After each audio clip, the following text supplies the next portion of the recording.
Здравейте, това е епизод 1 на серията, в която ще си говорим за важни показатели за дълголетието и за общото здраве. Ще започнем с силата на захвата или grip strength.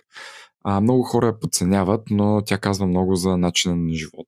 Не е директно свързано с дълголетието, но е показател за качеството на живота, колко сме активни, колко тренираме и доколко тялото ни запазва силата си през годините. Има три основни вида захват. Първия е въртене, това е когато отваряме бутилка или буркан.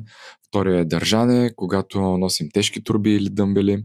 И третия е щипване. Това е силата между палеца и показалеца, който е важен за финната моторика и контрола. Силата на захвата е особено важна с напредването на възрастта, защото тя определя доколко можем да се справяме сами и да запазим независимостта си.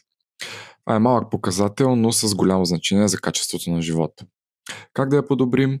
Като тренираме със свободни тежести, използваме ръкохватки, висим от лост, стискаме топка и всички подобни неща. Това беше от мен, чао и ще се видим в епизод 2.